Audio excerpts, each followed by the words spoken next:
Hey there, Sovereigns. Monica Grace from cardreadingqueen.com here. And today's topic is how you can embrace your drama to get closer to your twin soul union. So, I'm recording this at like 11 p.m., just so you know. And it really just comes down to I've got a lot going on right now, especially with a baby.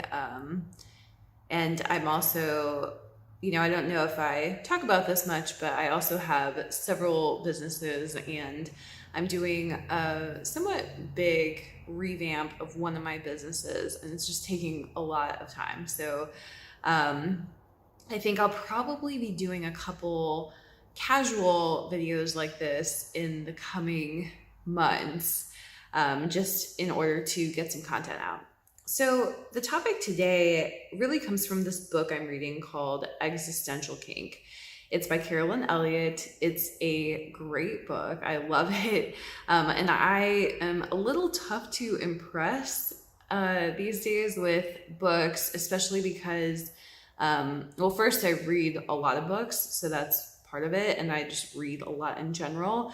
And then I also, I kind of struggle to find books that don't give me a lot of information that I already know or that I've already learned. Because I think, and as somebody who writes a lot of books as well, I think books are typically used to introduce people to a topic. So sometimes that's really helpful. Sometimes you really want to go into something deeper or more advanced, and there's just no opportunity to do that through a book. So this book is great. It's going to be really good for you if you know a lot about the law of attraction already. It's really going to take you deeper into some of the concepts. And I don't know. I think it's a good book if you're intermediate to advanced. So that's why I like it. So the reason I wanted to talk about this book is because she talks about a principle of the law of attraction that a lot of people get wrong. And the gist of it is that if it's something that's in your reality, it's there because it's teaching you something, but also because on some level your subconscious wanted it to be there. Now, a lot of people hear this and they think that it's all about blame and shame. And they blame and shame themselves for this. Like, oh, it's my fault that I got really sick, or it's my fault that my twin doesn't text me back, or whatever it might be. And that's not really the case, because I think what I love about what she says is that in your conscious mind, you absolutely do not want this situation.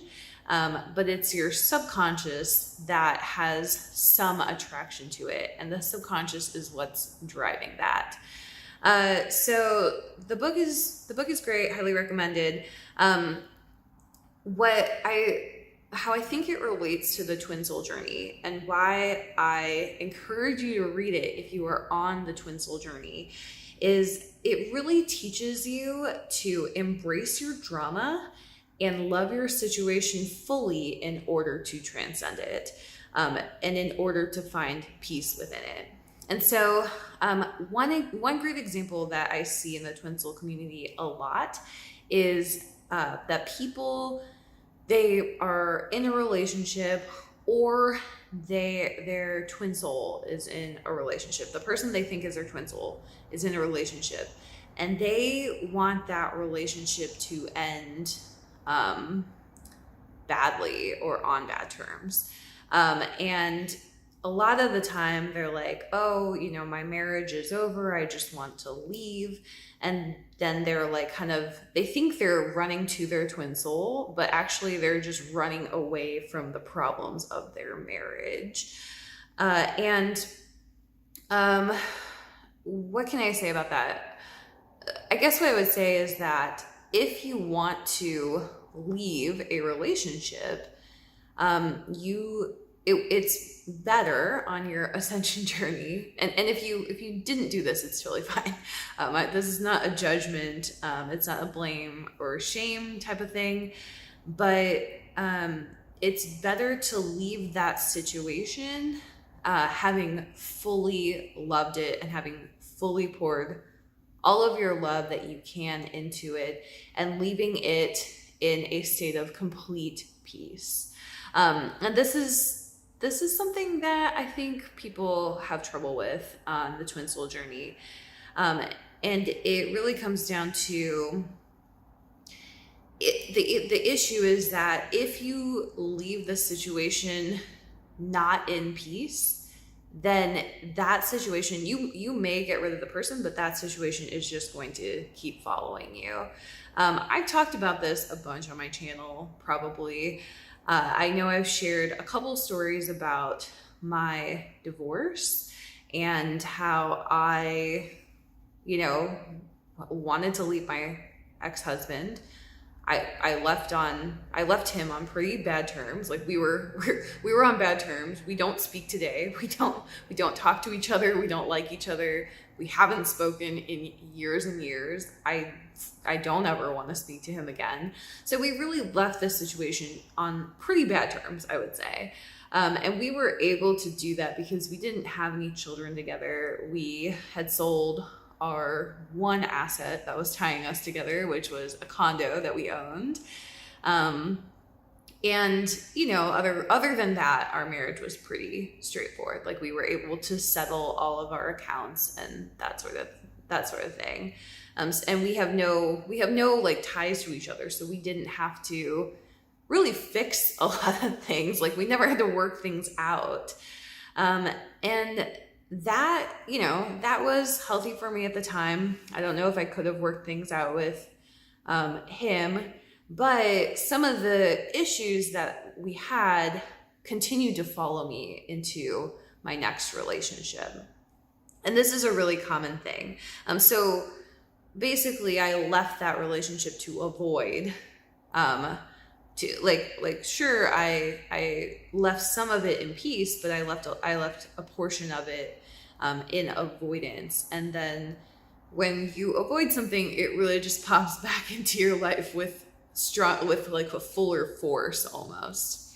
And so I've seen this happen to me a number of times in my life. And it really comes, the book talks about this a lot. The book also talks about just like letting yourself, like realizing that anything in your reality is something that your subconscious created because you secretly desired to experience it. And it talks a lot about releasing the shame of that. So with my divorce, for example, I do kind of wonder, like, why did my subconscious want to experience that? I guess I would say, like, before when I was thinking about that, I did feel shame about it because it's like, well, I've always, like, as long as I can remember, always been attracted to essentially the twin soul concept. Or like a soulmate concept. I didn't have the words at the time, but I always really wanted to find my person. And so why would I attract a situation where I got my person completely wrong, went down the completely wrong path, had it blow up in my face terribly, and leave a bunch of scars that I then had to deal with, and basically just marry, like why did I want to marry the wrong person? Even in my subconscious, like why did my subconscious want that? Why did my subconscious attract that?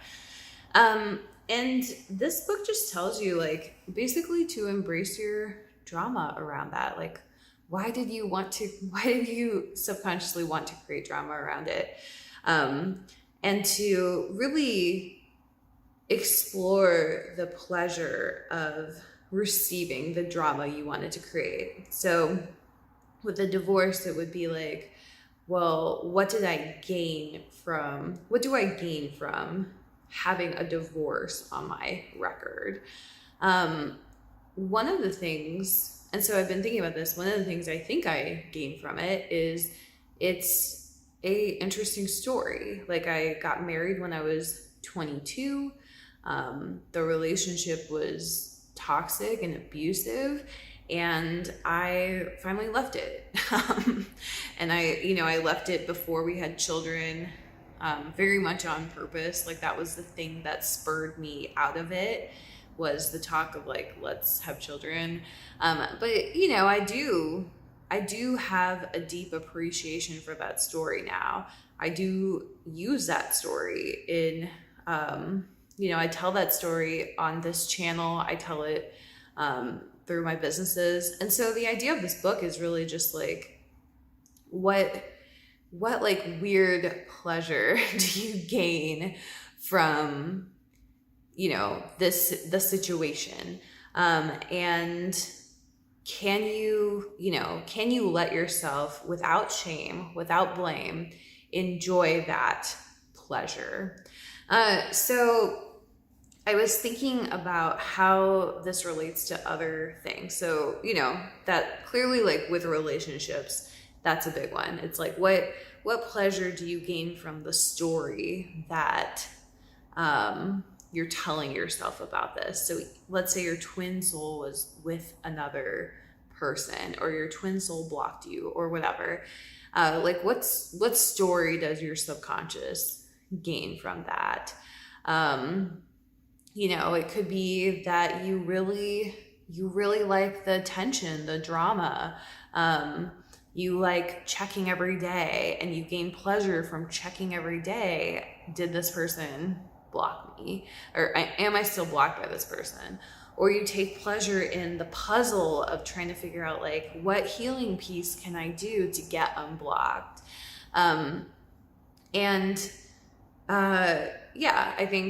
I think there's something for really all of us, including myself. There's something to consider there. And she really gives you a different way to look at some of these things that your subconscious has attracted. So I wanted to tell a story, a positive story about how I did transcend something through really like embracing the drama of it and loving it fully. So I was living, my husband and I, our first place when we were newly married, we lived in this very like, it was basically it was like 1,000 square feet. It was a rental, had a really big yard. It was a very like old kind of rundown house, but it had 3 bedrooms, which was good for us because we both wanted offices. Before that, we had shared a 1-bedroom apartment with like gorgeous views. It was like right next to the lake, high-rise building. And we had shared that for a long time, and we both work from home, so that was a lot. So we had this kind of smaller rundown home. Like everything in the home was broken. Like literally every appliance was broken. There were like weeds like growing into the living room. Like it was not the nicest place. And yeah, I wanted to move, like without question. But we were living there for a year because we knew we eventually wanted to buy. And so we just figured we're going to save up some money and we're going to buy a home within like a year or so. And so we spent right at the beginning of spring, because here in St. Louis where I live, the housing market starts like March, and there's really nothing happening over the winter. So it's not that big of a city where like other places, over the winter, like it's always buying season in other places. Here it's really like March to maybe like October, November, and then over the winter it completely stops. Like there's just not a lot of sales happening then. So right at the beginning of March, we start this process, and we didn't find a house till July that we wanted to buy. And it was like, we looked at like 100 houses. My husband was ready to give up. I was not. I was like very motivated to move. And so we finally found our house. We made an offer, it was accepted. We had made an offer on a house previously, and it was not accepted. So we were, this was kind of the house, and it was like a perfect house for us. I saw the pictures of it online, and I immediately was like, this is the perfect house for us. And then my husband saw it, and he was like, it doesn't have a big enough yard. Which I was like, I don't even care about the yard. Like, everything else about this is perfect. So, we ended up having a lot of drama around getting this house. And there were issues with the house that were causing a problem. There were issues with the sellers that were having, we were just having problems working with them. And it was really like they were not getting back to their real estate agent, and they were just being difficult, I think. Then there were problems with financing the house.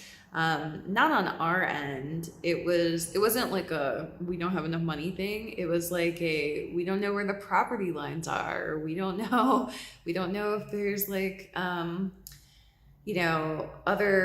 other issues with the house, and so we can't get this part of the loan financed. There was just a lot of stuff like that.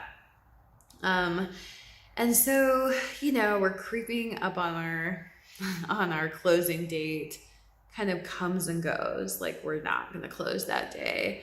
And this situation just kind of kept going. And it was like, I think we were supposed to close, sometime in September, and we didn't close for like another month or so.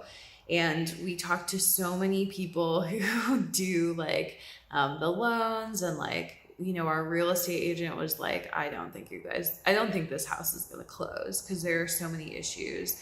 Our loan advisor, we were on a call with them, and they were like, I've never seen a loan like this go through with all the issues that we're having to underwrite it.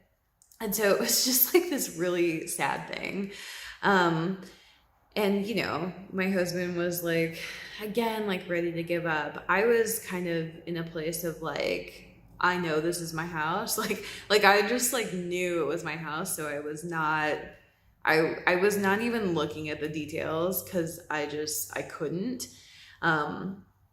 And we, it did end up closing. So I had kind of like held space for it to close, but I realized that the reason that it closed, and this has happened to me so many times, but basically it was the day that I accepted, like literally the day I accepted that I accepted to myself, like, this house is not going to close.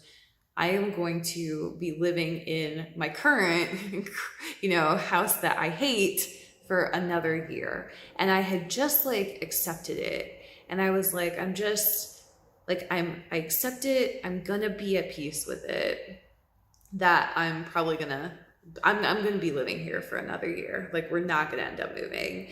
And like, it was like that exact day that everybody starts to call us back and like, hey, you know what? We figured it out. The loan went through, you know what? We figured out this roofing situation, and the sellers have decided to take it off, and it was like this whole thing of like all the problems just, they started to just kind of go away, almost like melt away. It was kind of how I experienced it. And it was just really corresponding to that one thing, like that desire to just be at peace with the situation as it was, the release of control, the surrender, and, kind of just embracing the chaos of it. So I think that was a situation where I kind of accidentally just embraced the drama that I had in my mind of like, oh my gosh, I hate my house, and we have to move this year. I can't wait. Like, we have to get this house. Like, kind of just accepting that it was a story that I was telling myself. It was a drama that I was getting. I was getting a pleasure from it, in the sense that I wanted to be, the pleasure I was getting from it was that I loved complaining about the house that we had. And I wanted to kind of there was like that part of me that wanted to keep complaining about it, that wanted to be like, oh, it's such a terrible house. I hate our landlord. Like, it has all these issues, blah, blah, blah. We like, the other thing was like, I deserve to live in a better house, was kind of like I'm abundant, I'm worth it. I had that attitude as well, even though the house was not even representative of my worth, obviously. But there was just, it was just like a lot of like pleasure I was getting from like just being angry about living in this house and like miserable in it. So I released that, and I was like, you know what? Like, this house is fine. We can live here another year. It's totally great. We're just gonna figure it out. And, at least I have my own office. Like, I just really surrendered to that piece. And then like all of a sudden our housing stuff went through. So that was really cool. So I've been thinking about, some of that stuff in my life now, particularly around my business. Not the Twin Soul stuff, not Card Reading Queen, but this other business that I have, and some of the drama that I have there, and just really trying to figure out like, how can I embrace it? How can I embrace it? What pleasure am I secretly getting from it? And how can I just like feel into that pleasure? And it's almost, in some sense, you can think of it like a guilty pleasure. And it's that thing that you don't want to take pleasure in, but that you are experiencing pleasure from. Even right now, the fact that I'm recording this at 11 p.m., like, there's some part of me that loves the drama of it. Like I said it at the beginning of the video, right? Like, like, my life is so hard. I'm recording this at 11 p.m. because I have a baby, blah, blah, blah. And it's like, there's some part of me that's enjoying the drama of that, of like, and I think, like, if I were to guess what that is, I would say, like, one, it's just fun to complain about your kids. People love to do that. But then also, I feel like, like, I'm a tough person. Like, I got grit, I got determination. I'm coming on here to like serve my audience, even though I'm exhausted. Like, there's like some pleasure that I'm getting out of that as well. Instead of just like coming on and saying, here I am, I'm gonna do my work, and I don't need to mention what time it is. Nobody cares, nobody can tell. So that's my message today. Really, how you can look at your twin soul union and see, and you can do this for any part of your life, but see like, what secret or guilty pleasure are you getting out of the situation? And remember, it's not your conscious mind, because your conscious mind is hating it. Like, your conscious mind is angry about it. Your conscious mind is frustrated by it. It's not that, it's your subconscious that is enjoying the drama. And so how can you do that? I heard something else recently, and I know this is going long, sorry. I heard something else that, it was somebody who talks about twin flames. I can't actually remember, but they were saying that your twin soul loves you when you are at peace. That is when your twin soul is attracted to you, is when you're in peace.